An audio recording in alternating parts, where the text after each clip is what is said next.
Next question है हम लोगों के सामने, find the number of divisors of n equal to 2^4, 3^5, 5³ into 7^1। देखिए आपको पता करना है इसको डिवाइड कौन करेगा। डिवाइड करने के लिए जो नंबर्स हैं, पहले तो इसको ऐसे समझिए कि जो n है इसको बनाने वाले नंबर्स कौन है, 2, 3, 5, 7। इसको डिवाइड करने वाला जो नंबर होगा उसमें भी 2, 3, 5, 7 ही इन्वॉल्व होगा, उसमें 11 नहीं रहेगा, क्योंकि इसको बनाने में 11 का इन्वॉल्वमेंट नहीं है। इसलिए ऐसा कोई नंबर जिसमें 11 हो वो इसको डिवाइड नहीं करेगा। तो इसको ऐसे करते हैं कि डिवाइजर जो होगा उसकी शक्ल इस टाइप की होगी, 2^a, 3^b, 5^c और 7^d। मतलब जिस प्राइम नंबर का इन्वॉल्वमेंट हुआ है नंबर को बनाने में, डिवाइजर में भी उसी का इन्वॉल्वमेंट होना चाहिए। दूसरी बात है, जब ये डिवाइड करेगा तो कैंसिल करना चाहिए, मतलब डिनोमिनेटर में कुछ बचना नहीं चाहिए। तो 2^a, 2^4 को कब डिवाइड करेगा, जब a की वैल्यू अधिक से अधिक 4 हो और मिनिमम कितना हो, 0, मतलब ये नहीं हो 2^0, 1, तो ये डिवाइजर हो जाएगा। ठीक है, इसको ऐसे समझिए कि ये डिवाइजर होगा अगर a 0 से 4 के बीच में है, b 0 से 5 के बीच में है, ऑफकोर्स वो इंटीजर ही है, c जो है वो 0 से 3 के बीच में है, और d जो है वो 0 से 1 के बीच में, ऐसे। तो यहाँ a जो है वो क्या हो सकता है, 0 से 4 के बीच का कोई भी नंबर हो सकता है। अगर आप 5 लेंगे, जैसे लेंगे 2^5 और डिवाइड किए, तो 2^5 कैन नॉट डिवाइड 2^4, डिनोमिनेटर में 2 बच जाएगा, तब वो डिवाइजर बनेगा नहीं। ठीक है, तो a की वैल्यू अधिक से अधिक इसके बराबर होगी। ठीक है, तो कितना हुआ a का वैल्यू, a का पॉसिबल वैल्यू हुआ 0, 1, 2, 3, 4 यानी कि 5 मेथड, b का 0 to 5 यानी 6, c का 0 to 4 और d का 0 and 1 यानी 2, ये हुआ। तो इतने टोटल नंबर ऑफ डिवाइजर्स बनेंगे। अब इसमें एक केस क्या है कि जब a का वैल्यू 0 लें, b भी 0 लें, c भी 0 लें, d भी 0 लें, चारों 0 लें, तो डिवाइजर जो है क्या होगा, 2^0, 3^0, 5^0, 7^0, डिवाइजर बन जाएगा 1। लेकिन 1 भी एक डिविजर है, ठीक है ना। तो नंबर ऑफ डिवाइजर जब काउंट होता है इसमें 1 छोड़ देते हैं, ठीक है ना। तो हम लिखते हैं नंबर ऑफ डिवाइजर्स में हम लोग ये टोटल जो है 6, 5 या 30, 30 चौका 120, 240, 240 में एक घटा दिया हो जाएगा 239, ये आंसर आ जाएगा। ठीक है, और अगर यहाँ टोटल ऐड कर दिया जाए कि नहीं टोटल नंबर ऑफ डिवाइजर बताइए, टोटल नंबर है, तो ये 240 होगा। फिर इसमें एक टर्म आता है proper number of divisor. Proper number of divisors में 2 घटा देते हैं।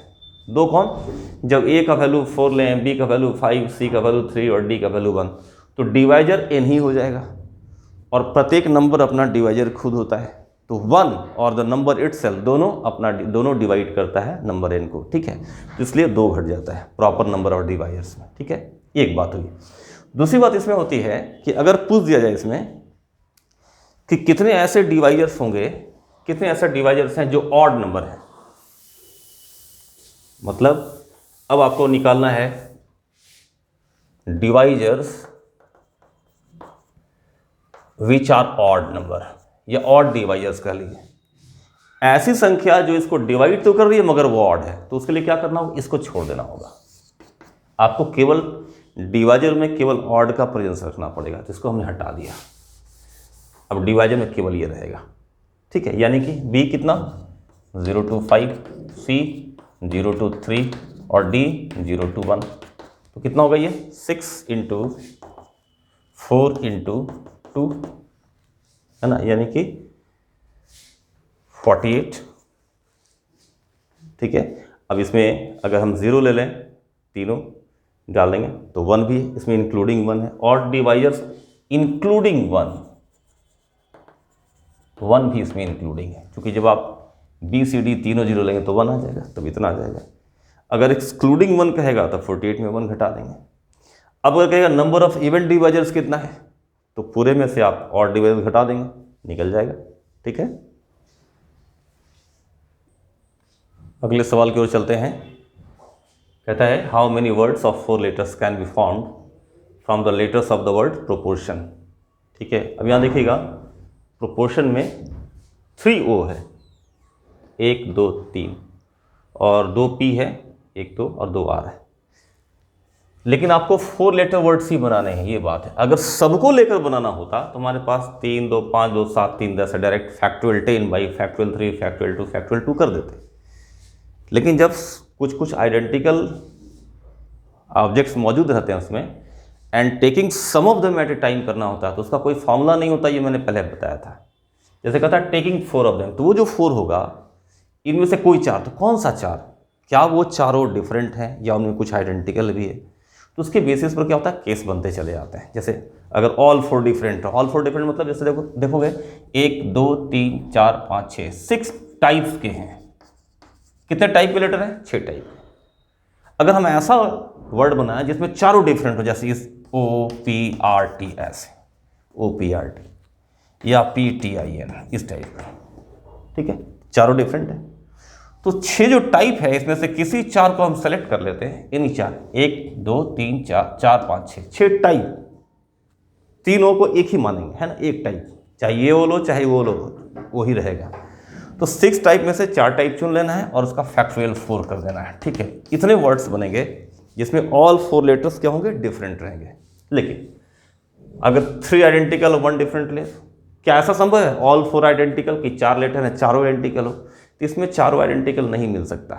उसके लिए एक वर्ड है इंडिपेंडेंस। इंडिपेंडेंस में देखिएगा तो उसमें और 4 आइडेंटिकल का केस ही बन जाता है। इसमें 3 आइडेंटिकल 1 डिफरेंट का केस बन सकता है। 3 आइडेंटिकल मतलब कि ट्रिपल O तो ले लेंगे और कोई एक यहाँ पर अलग लेंगे। कौन एक?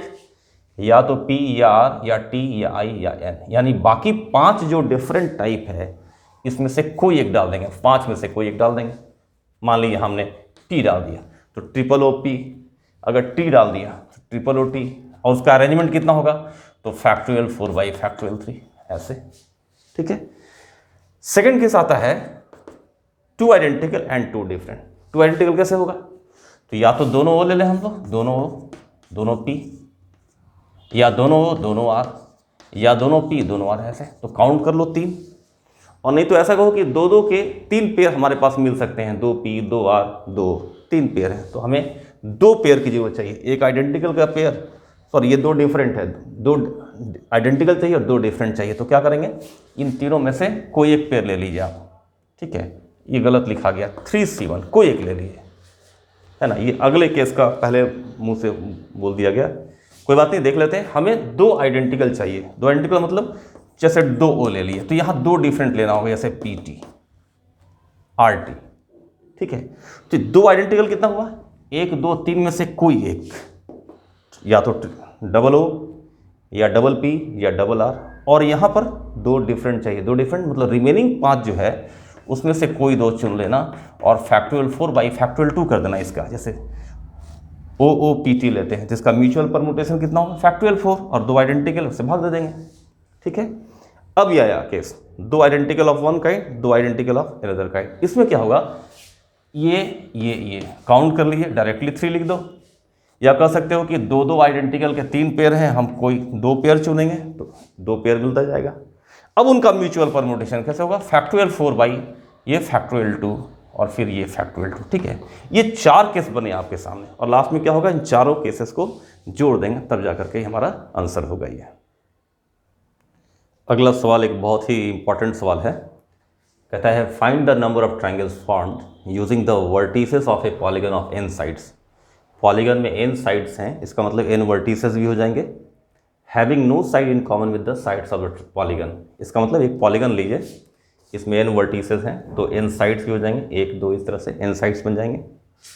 अब कहता है इसमें वर्टिसेस को मिलाकर ट्रायंगल बनाए। जैसे मान ली A1 A2 A3 मिलाए तो एक ट्रायंगल बना, A1 A2 A4 को मिलाया एक ट्रायंगल बना, ठीक है।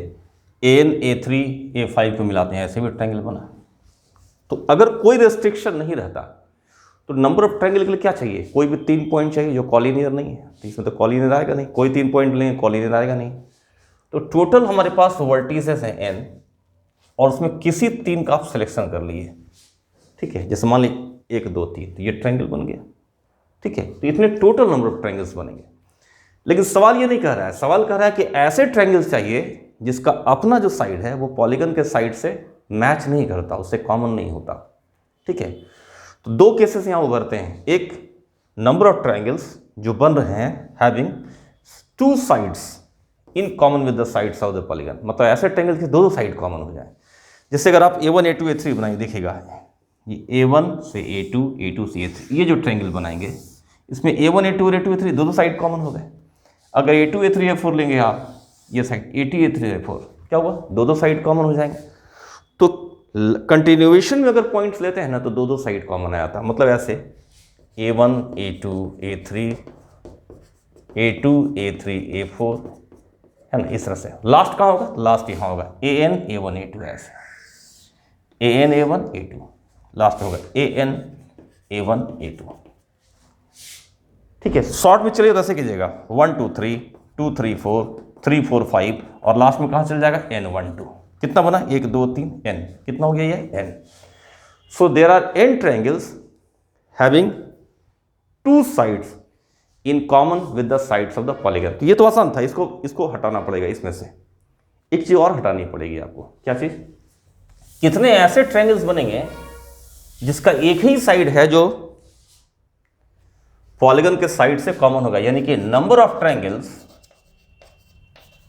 Having only one side common with the sides of the polygon. ये समझिएगा ये, और यही थोड़ा सा इंटरेस्टिंग कैसे समझने के लिए, ओनली वन साइड कॉमन, लेकिन साइड तो एन है, विच साइड कॉमन, पहले तो ऐसे समझना होगा। ओनली वन साइड कॉमन निकालना है, लेकिन पहले देखना कि which one side is common. तो मान लेते हैं कि A1 A2 ही कॉमन साइड, हम ऐसा ट्रायंगल निकालेंगे कि जिसमें A1 A2 जरूर हो। तो कैसे बनाएंगे आप, अगर हम A1 A2 को ध्यान देंगे, अगर A1 A2 को A3 और AN छोड़कर अगर A4 से मिलाते हैं ऐसे इस तरह से, तो आपको जो ट्रायंगल बनेगा उसमें A1 A2 कॉमन होगा। अगर यहाँ A5 से मिलाते हैं तो जो ट्रायंगल बनेगा उसमें A1 A2 कॉमन होगा। अगर AN-1 से मिलाते हैं तो जो ट्रायंगल बनेगा उसमें A1 A2 कॉमन होगा। तो कितने ऐसे ट्रायंगल बन रहे हैं जिसमें A1 A2 एकमात्र कॉमन साइड होगा, सिर्फ A1 A2 और कुछ नहीं। तो आप क्या देख रहे हो, A3 छूटा, AN छूटा, A1 A2 चूज करते ही हमारे पास कितने पॉइंट बच जाते हैं, ध्यान दीजिएगा। 2 पॉइंट तो यही हो गया, एक इधर वाला छूटेगा, एक इधर वाला छूटेगा, क्योंकि अगर इन दोनों को ले लेंगे तो 2 साइड कॉमन होगा और हम लोग काउंट कर चुके हैं, 3 दोनों को नहीं लेना। तो बचे कितने पॉइंट, टोटल N में से 1 2 3 4 खत्म हो गए, कितने पॉइंट बचे, N-4 पॉइंट, N-4 पॉइंट बच रहे हैं। और N-4 में से कोई एक आप चुन लीजिए और उसको A1 A2 से ज्वाइन कर दिया तो ट्रायंगल मिलेगा with A1 A2 as the common side. ठीक है, बात समझ रहे हैं, मतलब A1 A2 as common side के लिए नंबर ऑफ ट्रायंगल्स बच रहा है N-4, N-4 C1 यानी कि N-4। ठीक है, अब अगर आपसे कहा जाए कितने ऐसे ट्रायंगल होंगे जिसमें A2 A3 कॉमन साइड होगा, तो अगर आप A2 A3 लेंगे कॉमन साइड में तो A4 और A1 छोड़ना होगा, फिर इधर N-4 में से किसी एक को मिलाएंगे तो अगेन N-4 बनेगा। अगर A3 A4 कॉमन साइड लेंगे फिर N-4 मिलेगा। इस तरह घूमते घूमते हमारे पास कितने साइड हैं, N साइड है। तो A1 A2 एक एग्जाम्पल लिया गया कि अगर A1 A2 हम कॉमन साइड लेते हैं तो रेस्ट ऑफ N-4 पॉइंट में से किसी एक पॉइंट को सेलेक्ट करना है, N-4 C1 यानी N-4, और हमको ट्रायंगल बन जाता है जिसमें A1 A2 कॉमन साइड होगा। उसी तरह A2 A3 कॉमन साइड होगा तो A2 A3 A3 का जो अगला है A4 छोड़ना होगा और A2 का पहला A1 छोड़ना होगा, यानी 4 पॉइंट ये छूटेगा, फिर N-4 में से कोई एक लेंगे और एक ट्रायंगल बन जाएगा, मतलब N-4 ट्रायंगल बन जाएगा। ठीक है, तो चूंकि N साइड से तो number of triangles with only one side as common हो जाएगा N-4 इंटू N। ये N है कि प्रत्येक साइड N-4 ट्रायंगल बना रहा है। ठीक है, बात समझ रहे हैं, प्रत्येक साइड, एक साइड अगर कॉमन करते हैं तो N-4, दूसरा साइड कॉमन करते हैं अगेन N-4, इस तरह से N टाइम्स होता है। तो टोटल नंबर ऑफ ट्रायंगल्स जो आप बनाएंगे, रिक्वायर्ड सॉल्यूशन जो आएगा वो आएगा, required solution is equal to NC3 minus 2 side common, ये दो साइड कॉमन हो तो N था, और फिर माइनस N इंटू N-4, ये आंसर आएगा आपका। ठीक है, और दूसरा चीज़ क्या है इसमें, इसका एक शॉर्टकट तरीका है, इसका शॉर्टकट तो समझ लीजिए। क्या शॉर्टकट है,